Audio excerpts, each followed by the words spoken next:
Welcome to Kawasaki, Switzerland. My name is Christoph Ranz.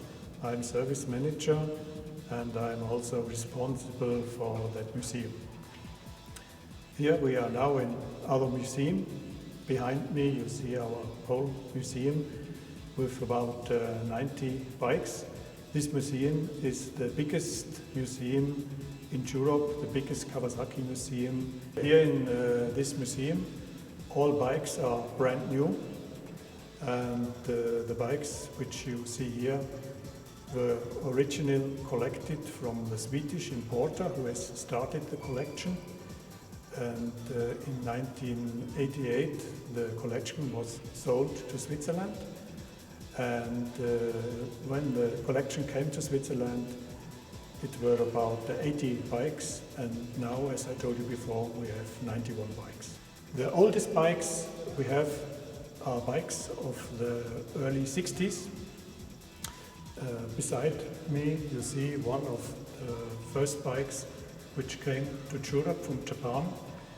All the bikes you see here in the first row are two-stroke bikes. The first few bikes are two-cylinder bikes, and then in the back of the first row you see the very famous three-cylinder two-stroke bikes from Kawasaki.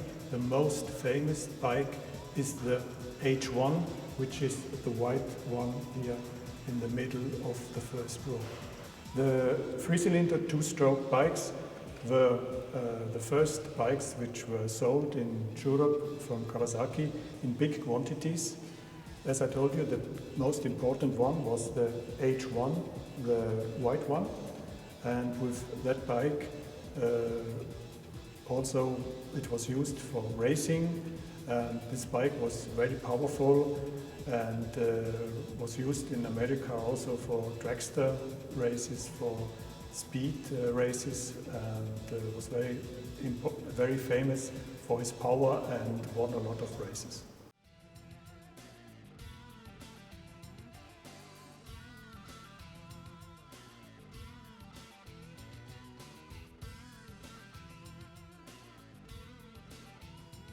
Here we are, and behind me you can see the family of the three-cylinder two-stroke Kawasaki's. The first one was the H1 from 68 with 500cc, and from this bike Kawasaki built in 1972 a 70cc bike, and later on also Kawasaki built a 350, a 250 and a 400cc bike with the same three-cylinder two-stroke engine.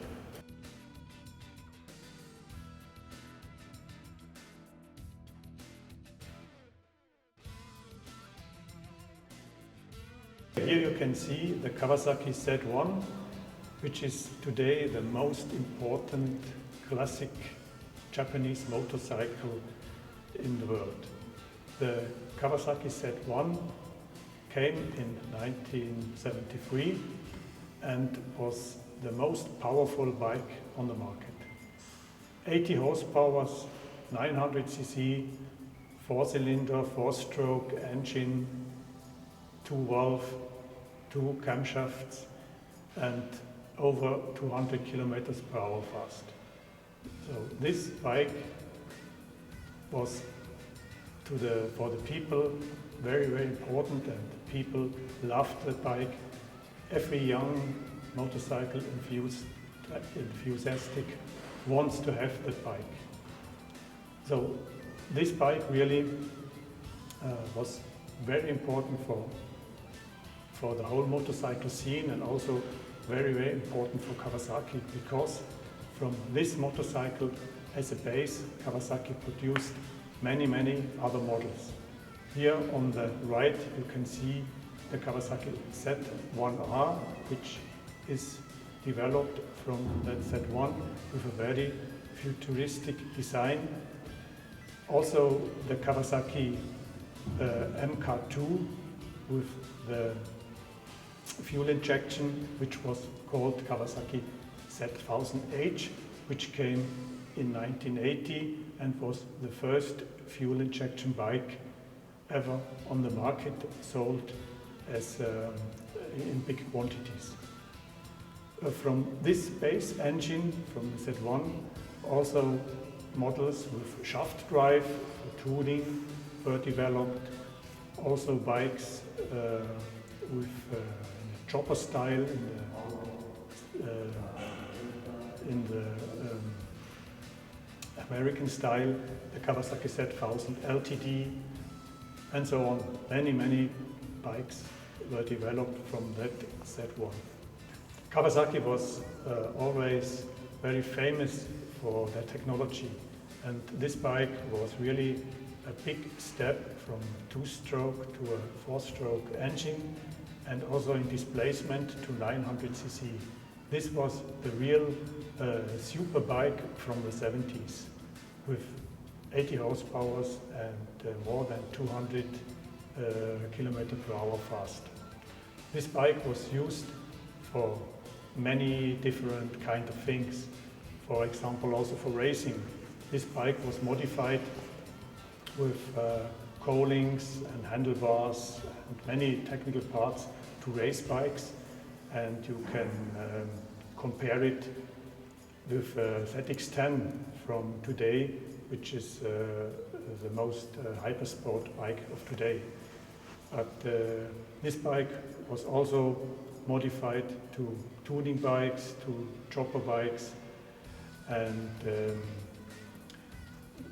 it is also the old father for the Z1000, which will be shown soon in Milano.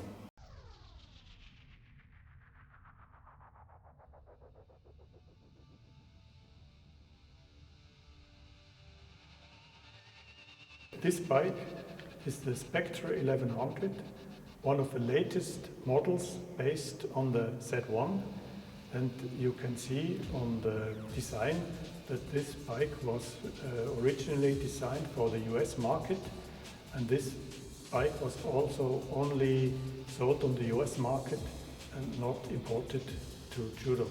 So this makes this bike very unique and seldom here for our museum.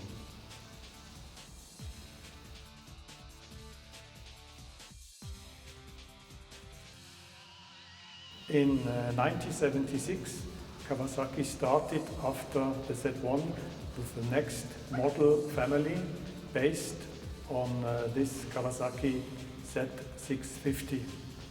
This is the middle class four-cylinder family from Kawasaki, which was started in the late 70s and longs until to the mid-80s. This Kawasaki Z650 can be compared with the Kawasaki Z750 or Z800 from today. Kawasaki has a very long history in the so-called Z models. Today we have the very famous Z models Z800 and Z750, which are in the market very important, and many people like those Z models because they are very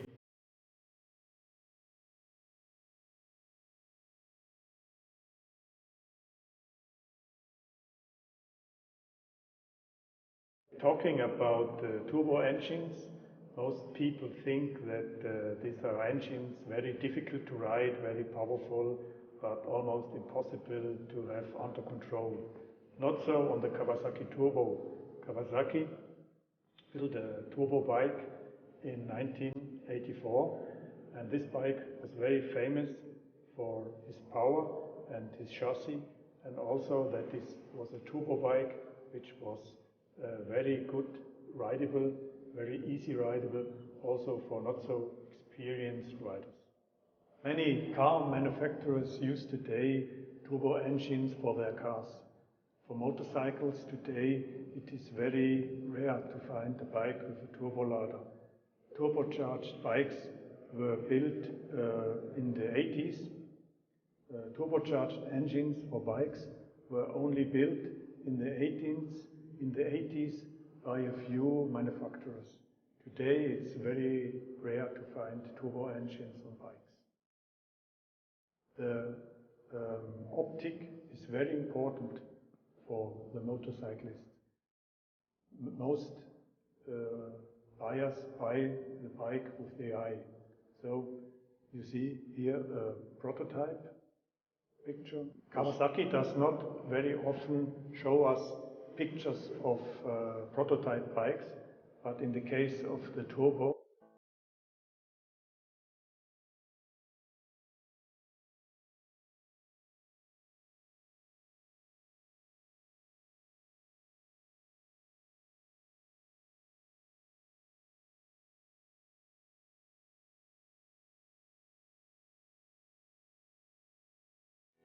on 1979. It's a very big bike with a 6-cylinder engine. The bike has a displacement of 1300 cc. 6-cylinder engines are very popular for very smooth running and for power, of course. 6-cylinder engines are not so often used in bikes because the engines are very big engines and very heavy engines. On motorcycles we love engines which are not so heavy and compact. So this is a reason why 6-cylinder engines are not used so often for motorcycles. So they are mainly used for touring bikes due to their comfortable and smooth running. The Kawasaki Z1300 is a very heavy touring bike, very comfortable bike, and it was very famous to build a sidecar on that bike.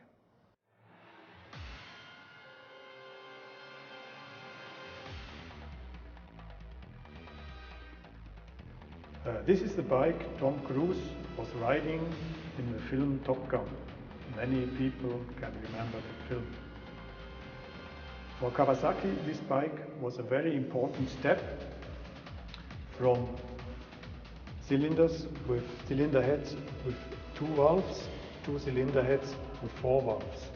Totally, for a 4-cylinder engine, this bike had 16 valves, which made Kawasaki again in 1984 power leading in the motorcycle industry.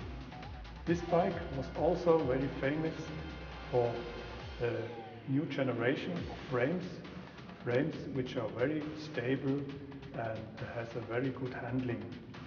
Before the GPZ 900R, many people or many manufacturers of special frames used Japanese motorcycle engines put into their frames to improve the rideability of the bikes. This bike on the GPZ 900R, on this bike frame with a very good characteristic and very good rideability.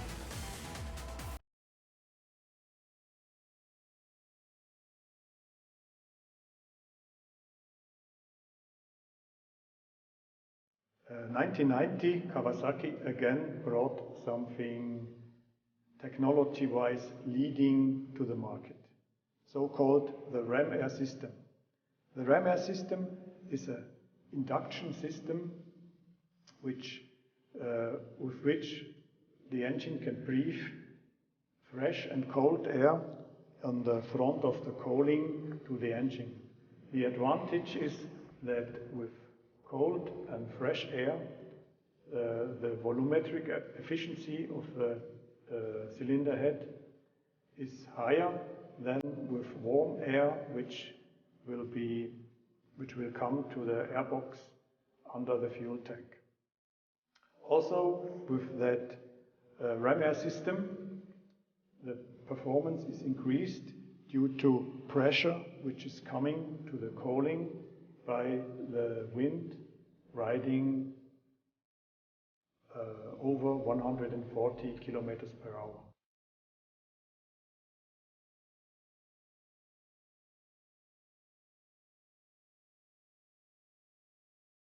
Here we see a very early motorcycle from Kawasaki, the V1, W1. The W1 was the first motorcycle which was exported by Kawasaki to other markets, mainly to the US market. In Europe, to Europe, the W1 was also exported, but only a few units. The W800, which we have today in the Kawasaki model line, and here in Switzerland we make a cup with the W800. This W800 is made.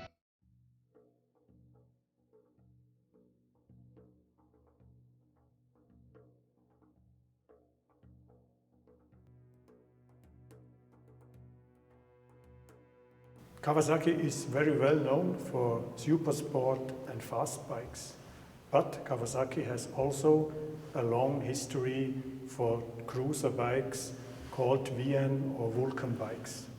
By the middle of the 80s, Kawasaki started with the V engines. The first was the VN 750, a water-cooled 750 V engine, and by the end of the 80s, Kawasaki topped it with a VN 1500. The VN 1500 was for that time the bike with the biggest displacement in the cruiser series. The bikes are very comfortable, and the bikes were very well known for a good performance for a cruiser. In Switzerland, especially the VN 1500 was very famous, and there is still today a club which is riding the VN 1500s. The club is called the 15ers. You find them also on the internet.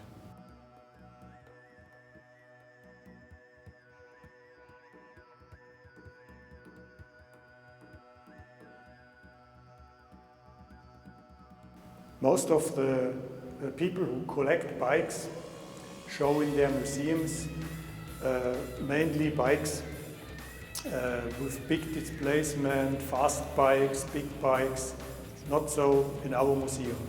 In this part of the museum you see also small bikes. These bikes are maybe for the most collectors not so very interesting, because they are not extreme, they are not extremely fast or have extreme powerful engines, but it's also a part of the Kawasaki tradition. These bikes are bikes for the daily use, and most of these bikes were never imported to Europe, but were very famous on the Asian market for everyday commuting and to go to work, and not really used as bikes, fun bikes, as we use them here in Europe, but bikes for everyday commuting.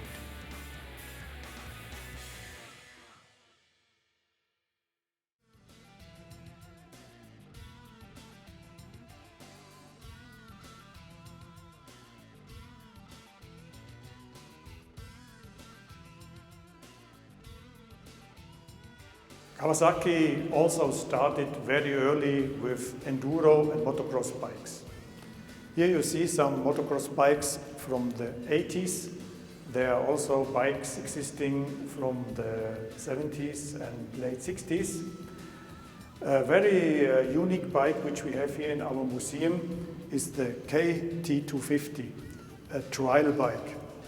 Trial bikes are used for extreme riding off-road, and these bikes are mainly produced from European companies, but Kawasaki also produced a trial bike in the middle of the 70s, and this trial bike was sold mainly in the US.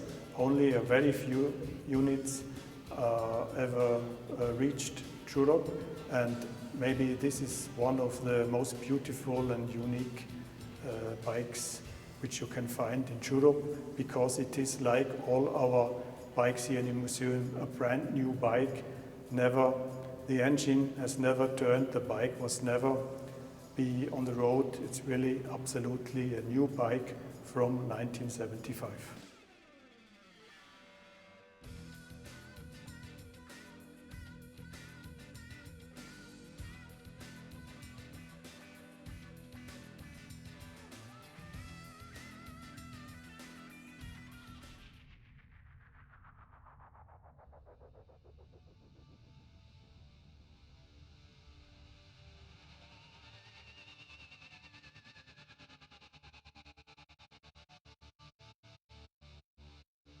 Yeah, we finish our tour with the bikes which are standing for Kawasaki, the green, mean super sport bikes. Here I am sitting on a Kawasaki ZX-R 750 of the early 90s. In the early 19th, super sport bikes were very, very popular, and Kawasaki was very famous for their super sport bikes, their race bikes with the green color. This kind of bikes was seen very often on racetracks. Kawasaki also offered racing kits for those super sports bikes. For this ZX-R series, very early there were also racing kits available, and with a ZX-R bike, Scott Russell was in 1993, he won the World Championship of Superbikes. Super sport bikes are until today still very important for Kawasaki, and Kawasaki is very powerful in that segment, even if the segment in the sales goes down because people now buy more sports bikes, not any longer the super sports bikes due to a lot of traffic on the road and a lot of registrations on the road with speed limit and so on. But still, from the super sport bikes, there goes out a big fascination on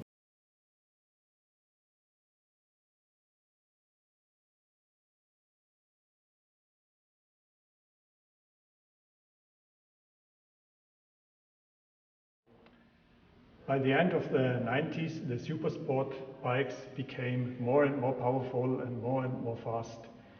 The fastest Kawasaki was the ZX-12R, homologated with 308 kilometers per hour top speed. Today's bikes are limited to 299 kilometers per hour. This was a small tour through our Kawasaki museum. If you want to visit this beautiful museum, you are always invited. We are located between Bern and Zurich, and we are open all the day between 8 and 5 o'clock. So see you, bye bye.